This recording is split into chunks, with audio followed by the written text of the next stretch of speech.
The minor basilica and metropolitan cathedral of the Immaculate Conception doesn't actually roll off the tongue, so it's no surprise that this beautiful edifice is simply known as the Manila Cathedral.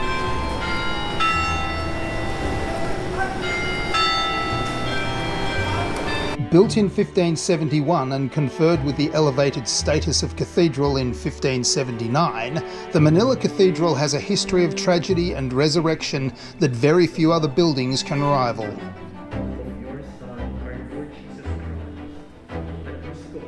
A fire in 1583 caused enormous damage. An earthquake in 1600 razed the building to the ground, with numerous other earthquakes causing serious damage over the years, until the almost complete destruction of the cathedral again by the Japanese Imperial Army in the Battle of Manila.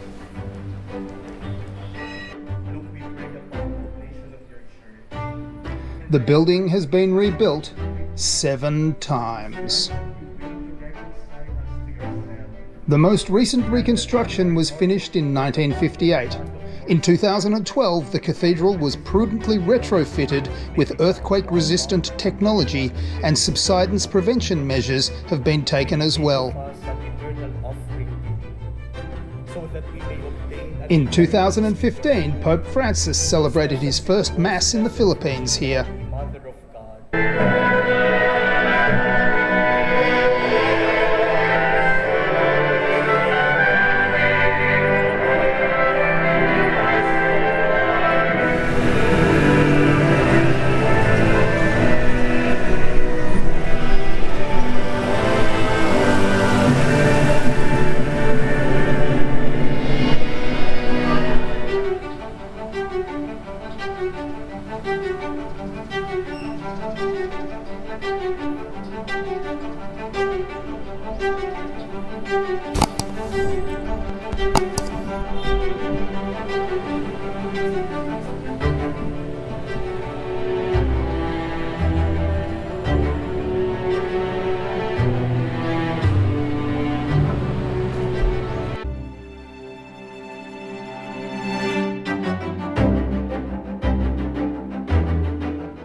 We're here at the Belfry Cafe, which is in the Manila Cathedral. So I've come to the Belfry Cafe in Manila Cathedral, and I've just ordered a spaghetti bolognese. The menu's not very extensive. It's spaghetti bolognese or chicken Alfredo.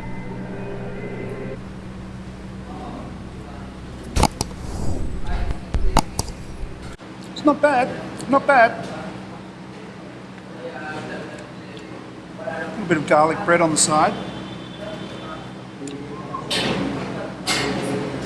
199 pesos. And I got a latte.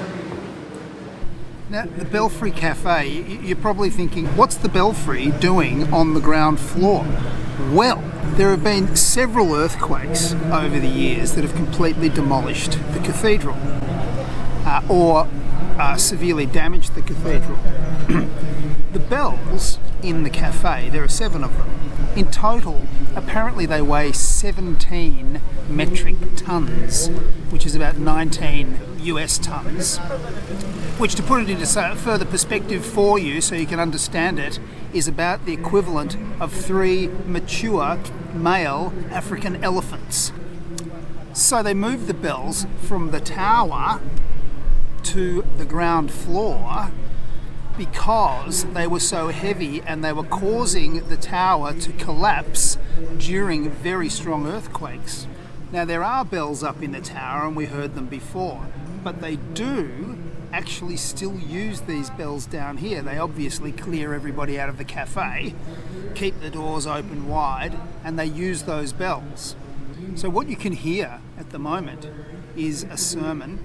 It's the first day of the Immaculate Conception, and that's why there are so many people here. So this beautiful cathedral started its life off as a humble church. It was built in 1571, but by 1579 it had been conferred the honour of cathedral status.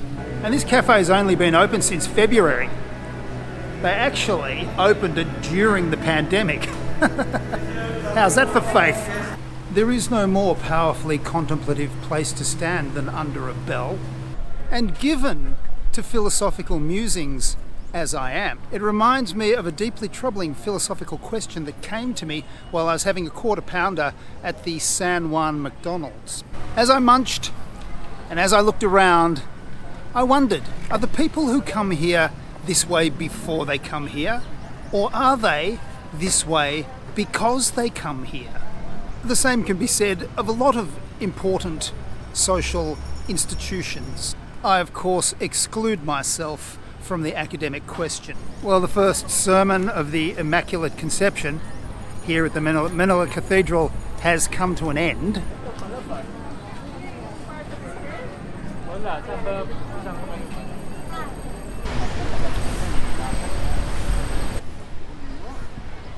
That coffee I got from the Belfry Cafe was excellent. Delicious. Well, we're back around the front of the Manila Cathedral, and I'm going to see if they'll let us in. If I can just get a few shots of the interior, because it's really worthwhile. It's very, very beautiful.